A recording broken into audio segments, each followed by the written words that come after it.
Voici un deuxième exemple de résolution d'équation contenant des racines carrées. Dans l'exemple précédent, il n'y avait qu'une seule racine carrée et comme vous pouvez le constater dans l'exemple que vous avez devant les yeux, cette fois, il y en a deux. Donc, on va utiliser la même stratégie que précédemment, mais comme vous allez voir, on reviendra à on aura une répétition d'étapes à un certain moment de la résolution.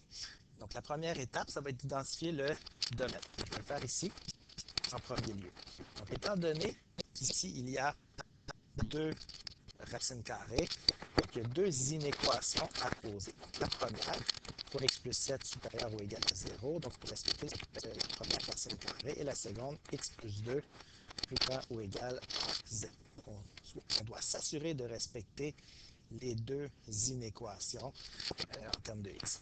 Donc, je vais isoler le x ici, x plus grand ou égal à moins 7, x plus grand ou égal à moins 7. Et ici, de manière un peu plus simple, x est grand ou égal à moins 2. Donc maintenant, on veut respecter ces deux inéquations-là. On veut à la fois que x soit plus grand ou égal à moins 2 et que x soit plus grand ou égal à moins 7 tiers. Donc en gros, ce qu'on aimerait faire, c'est l'intersection des deux intervalles. Pour ce faire, on peut aussi le faire en utilisant la droite réelle pour visualiser la situation. Le premier intervalle, il est valeur de x plus grand ou égal à moins 7 tiers, donc de moins 7 tiers jusqu'à l'infini. Et juste en dessous, je vais mettre l'autre intervalle, donc de moins 2 jusqu'à l'infini. Et je vais ensuite faire l'intersection des deux, ça va me donner mon domaine. Je vais me tracer une droite réelle pour chacun de mes intervalles. Et l'intersection des deux va me donner aussi sur une droite réelle mon domaine.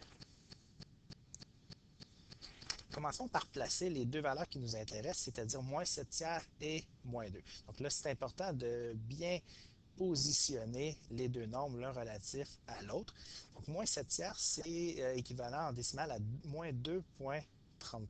Donc, dans une droite réelle allant de moins l'infini jusqu'à plus l'infini, moins 2,33 se situe à gauche de moins 2. Donc, si je place ici moins 7 tiers là,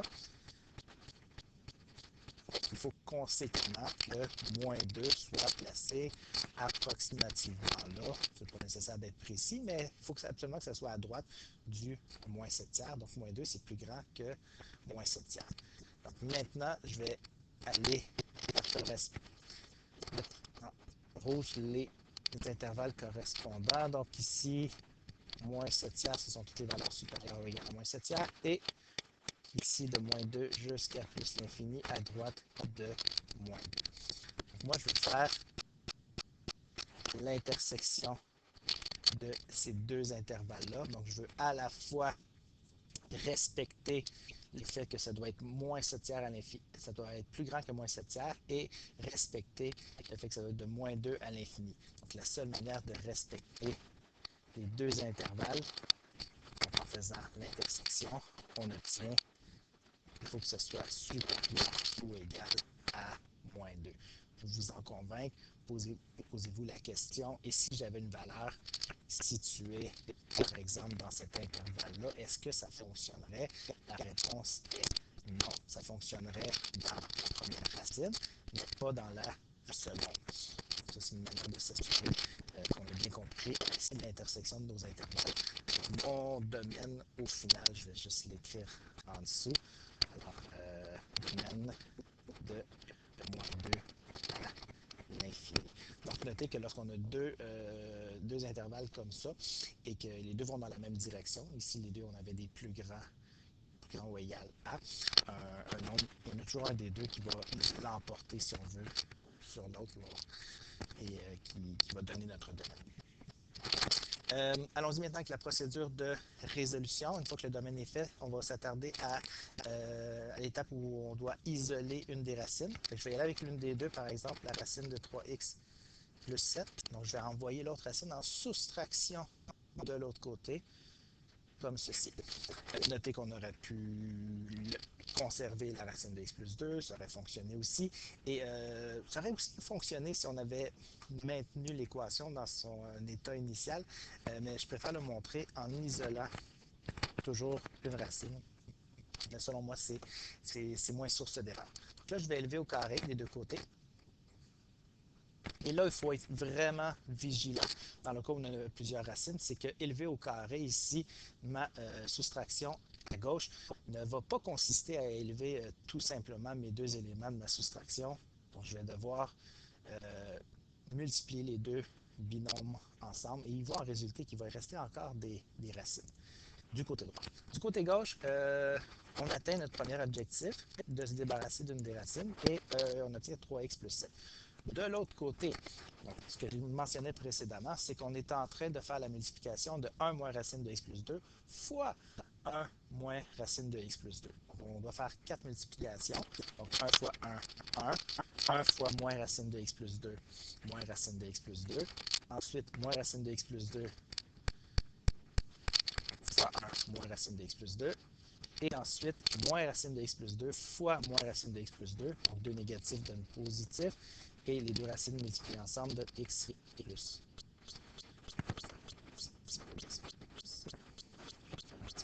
Ici.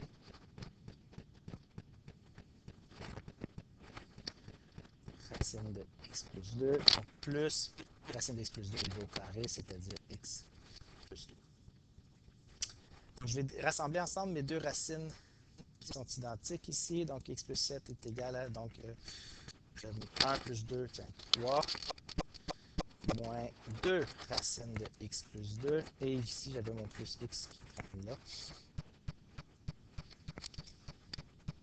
Et là, il me reste encore des racines. Donc, je vais isoler cette expression-là, ce qui va faire en sorte que je vais devoir envoyer mon 3 et mon x de l'autre côté. Je vais le faire simultanément. Donc, 3x moins x, ça donne 2x, et 7 moins 3, ça donne plus 4. Donne moins 2 racine de x. Dans cette étape-là, j'ai le choix d'élever au carré maintenant ou de diviser par moins 2. Je peux faire la division par moins 2, donc c'est pas problématique. On a des nombres pairs, ça n'applique pas de fraction. Donc si je divise par moins 2 des deux côtés, d'un côté je vais avoir moins x moins 2 est égal, il va juste me rester la racine de l'autre côté. Donc je refais mon étape de où j'élève au carré les deux membres de l'équation. Donc, d'un côté, je vais avoir x plus 2, je me suis débarrassé des racines. Et de l'autre, j'ai un trinôme carré parfait, moins x fois x, x2. Après ça, moins x fois moins 2, 2x, plus 2x, 4x, et moins 2 fois moins 2. Et là, je me retrouve avec une équation quadratique. Alors, comment est-ce qu'on résout une équation quadratique? En rassemblant tous les termes du même côté. De l'autre côté, on met ça égal à 0. Voyons ce qui se produit. 4x moins x. 3x et 4 moins 2, 2 égale à 0. Donc, à cette étape-là, j'ai deux options. Soit utiliser la formule quadratique ou factoriser. Je vais y aller. Ici, la factorisation se fait relativement facilement avec somme produit. Alors, je cherche deux nombres qui multiplient ensemble donnent 2 et qui additionnés donnent 3. Je trouve 2 et 1.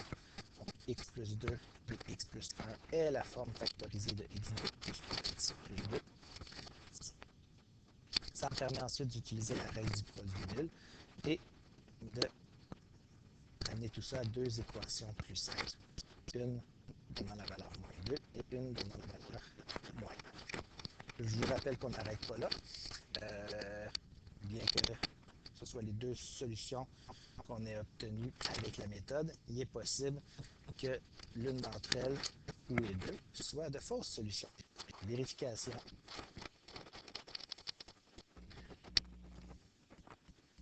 Obligatoire. Alors, je vais faire avec les deux valeurs. D'abord avec x égale moins 2 et ensuite avec x égale moins 1. Donc, x égale moins 2, je vais vérifier cette valeur-là, et x égale moins 1.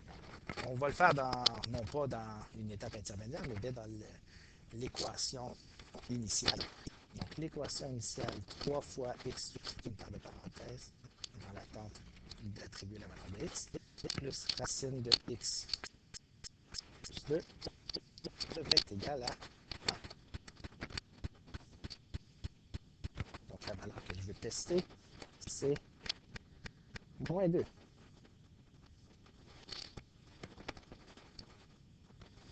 Donc ici, on obtient f fois moins 2, moins 6 plus 7. Donc racine carrée de 1 plus racine carrée de 0. Est-ce que c'est égal à 1? On obtient 1 égale 1, tout est bon. Donc moins 2 est bel et bien une solution de mon équation initiale. Je vais faire le même exercice avec ma deuxième valeur que je voulais tester, soit moins 1. Donc je mets en gros mon équation initiale et je vais maintenant remplacer x par la valeur moins 1. Donc ici, moins 3 fois, moins 3 plus 7, 4, donc racine carrée de 4, plus ici, le moins 1, racine de 1. Est-ce que c'est égal à 1? Donc j'en ai 2 plus 1 est égal à 1, 3 est égal à 1, ça ne fonctionne pas. Okay? Alors, on va devoir exclure cette valeur-là de mon ensemble de solutions. Alors, au final, deux éléments de réponse. D'abord, mon domaine, le domaine qui était, je vous le rappelle, de moins 2 jusqu'à l'infini. Et ma solution, au final, il n'y a qu'une seule valeur, c'est-à-dire moins 2.